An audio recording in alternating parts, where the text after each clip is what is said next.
मैं हूँ स्निग्धा कश्यप और आप देख रहे हैं रेयर इन्फो। चलिए शुरू करते हैं आज के इतिहास का सफर। साल 1932, आंध्र प्रदेश। धर्मांतरित ईसाई परिवार में जन्म होता है स्नेहलता का। उस समय भारत अंग्रेजों का गुलाम था और स्नेहा अंग्रेजी राज की कट्टर विरोधी थी। उनके जीवन के शुरुआती दिन स्वतंत्रता संग्राम में गुजरे। उनमें अंग्रेजों के खिलाफ नफरत इतनी चरम थी कि उन्होंने अपना नाम बदलकर भारतीय नाम स्नेहलता रख लिया था और पूर्ण स्वदेशी कपड़े पहनने लगी। कॉलेज कंप्लीट करने के बाद स्नेहा एक थिएटर द मद्रास प्लेयर्स से जुड़ गई ताकि अपने नाटकों के जरिए वे समाज में चेतना और जागरूकता फैला सके। इनके नाटक को देखने तमिल और मलयालम फिल्म निर्माता निर्देशक पट्टाभिराम रेड्डी आया करते थे। वे अधिकतर इन्हीं नाटकों से कलाकार पसंद करते थे। नाटक के दौरान ही दोनों की मुलाकात हुई। दोनों के विचार आपस में काफी मेल खाते थे। धीरे धीरे उनकी दोस्ती प्यार में बदली और एक दिन दोनों ने अपने परिवार के विरुद्ध जाकर एक दूसरे से शादी कर ली। शादी के बाद स्नेहा ने अपने पति द्वारा बनाई गई फिल्मों में काम करना शुरू किया। उनकी फिल्मों के जरिए समाज में महिलाओं पर होने वाले अत्याचारों और समाज की कुरीतियों को उजागर किया जाता था। समाज सुधारक फिल्मों और क्रांतिकारी विचारों के कारण उनकी छवि एक अभिनेत्री के साथ साथ एक सामाजिक कार्यकर्ता की भी थी। स्नेहलता रेड्डी और उनके पति की दोस्ती दिग्गज सामाजिक कार्यकर्ता और राजनेता जॉर्ज फर्नांडिस के साथ भी थी। समाज सुधार कार्यों के सिलसिले में वे अक्सर एक दूसरे से मिलते रहते थे, लेकिन ये दोस्ती एक दिन स्नेहलता के लिए नरक के द्वार खोल देगी, इसकी खबर रेड्डी जोड़े को नहीं थी। 25 जून 1975 को कुछ ऐसा हुआ जिसने पूरे देश को अंधेरे से घेर लिया। 25 जून 1975 को देश की तत्कालीन प्रधानमंत्री इंदिरा गांधी ने रेडियो पर देश को संबोधित करते हुए देश में इमरजेंसी लगाने की घोषणा की। इस आपातकाल में देश के सभी नागरिकों पर देश के खिलाफ बोलने पर पाबंदी लग गई। देश की राजनीति से जुड़े तमाम बड़े छोटे सभी नेताओं, अभिनेताओं, सामाजिक कार्यकर्ताओं सभी को जबरदस्ती पकड़कर जेल में डाल दिया गया। कुछ नेता मौके का फायदा उठाकर कहीं अंडरग्राउंड होने में सफल हो पाए और उन्हीं में से एक नेता थे जॉर्ज फर्नांडिस। जॉर्ज फर्नांडिस देश की राजनीति में एक बड़ा नाम थे और आपातकाल से पहले ही रेलवे कर्मचारियों के लिए बेहतर वेतन और बेहतर काम को लेकर इंदिरा गांधी सरकार के खिलाफ हड़ताल कर चुके थे और ये हड़ताल दुनिया की सबसे बड़ी हड़ताल थी और यही वो कारण था जिसने जॉर्ज फर्नांडिस को इंदिरा गांधी की आंखों का कांटा बना दिया था।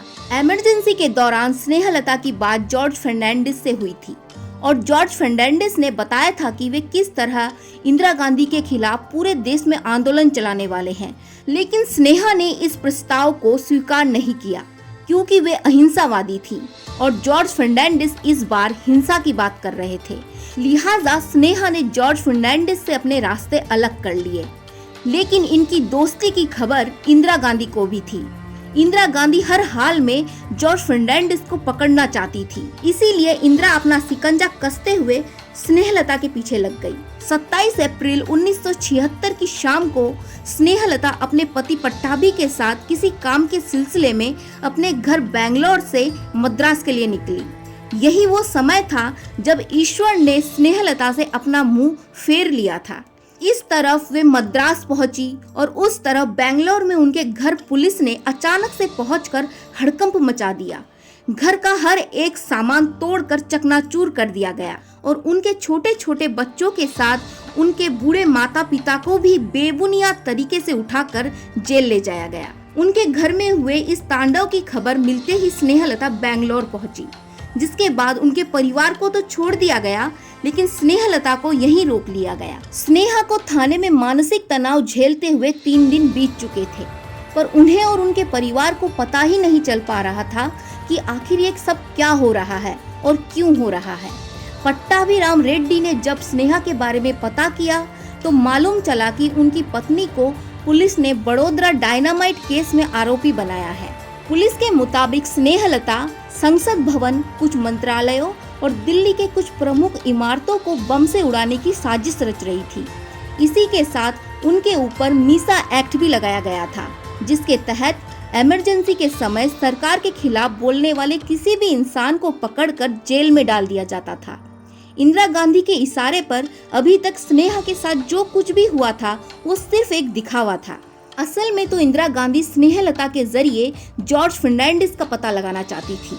लिहाजा उनसे जॉर्ज फर्नांडिस के बारे में जानकारी हासिल करने के लिए इंदिरा गांधी ने स्नेहलता के साथ जुल्म का वो गंदा खेल रचा कि किसी की भी रूह कांप जाए। स्नेहा को बेंगलोर की सेंट्रल जेल में ले जाया गया, जहां उन्हें सबसे अलग एक काल कोठरी में रखा गया। इस काल कोठरी में हमेशा अंधेरा रहता था और ये कोठरी छोटी भी इतनी थी कि एक इंसान ठीक से खड़ा भी नहीं हो पाता था। इसी छोटे से बैरक में ही मलमूत्र के लिए सिर्फ एक छेद था और जहां कीड़े मकोड़ों और मच्छरों की भरमार थी। अब आप खुद ही कल्पना कर सकते हैं कि इतनी भयावह सजा में स्नेहा ने कैसे रखा होगा अपने आप को। उन्हें अस्थमा की भी बीमारी थी, जिसकी वजह से उन्हें सांस लेने में समस्या होती थी। स्नेहलता रेड्डी जिस काल कोठरी में रहती थी उसी में मलमूत्र भी कर रही थी। बदबू और मलमूत्र में सनी होने के कारण स्नेहलता रेड्डी नरक से भी बदतर जिंदगी जी रही थी। लेकिन इंदिरा गांधी की क्रूरता यही खत्म नहीं हुई। इसी जेल में एक टॉर्चर रूम भी था, जहां स्नेहलता रेड्डी को पूछताछ के नाम पर उनसे उनके बदन के कपड़े उतरवाए जाते। मना करने पर उन्हें बुरी तरह मारा पीटा जाता और जबरदस्ती उन्हें सबके सामने बिना कपड़ों के रखा जाता। स्नेहा को जेल में बद से बदतर खाना दिया जाता और रोजाना नई नई यातनाएं दी जाती और जॉर्ज फर्नांडिस के बारे में पूछा जाता। लेकिन जब उन्हें कुछ पता ही नहीं था तो वे जवाब क्या देती।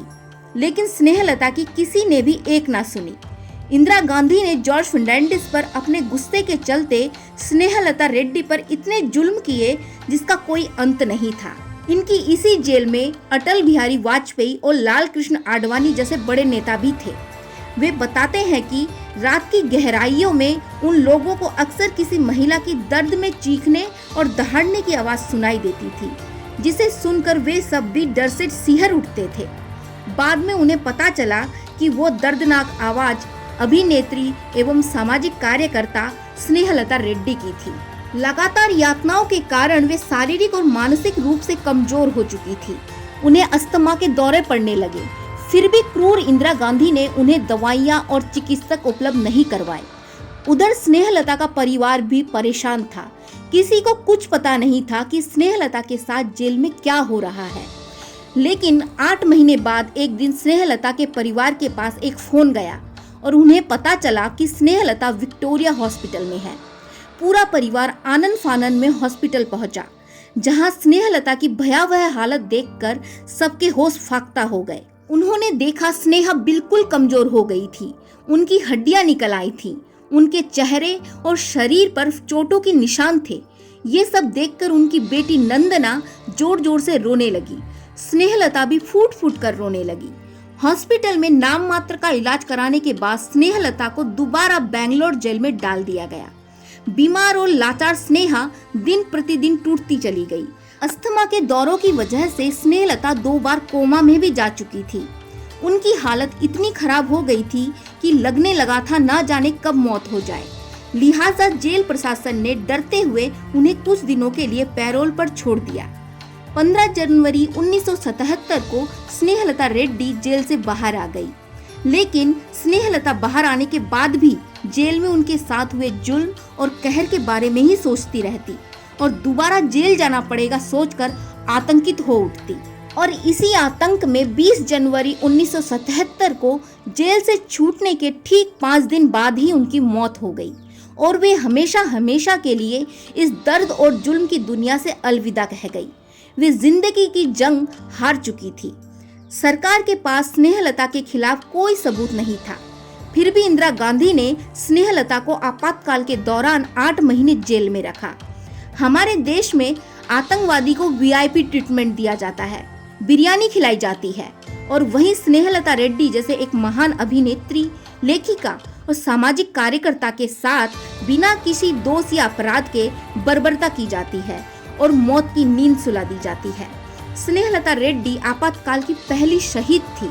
आज भी स्नेहलता रेड्डी की बेटी नंदना सिहर उठती हैं और इंदिरा गांधी को अपनी मां का कातिल मानती हैं और इंदिरा गांधी के नाम को इतिहास के पन्नों में काले अक्षरों से लिखा देखती हैं।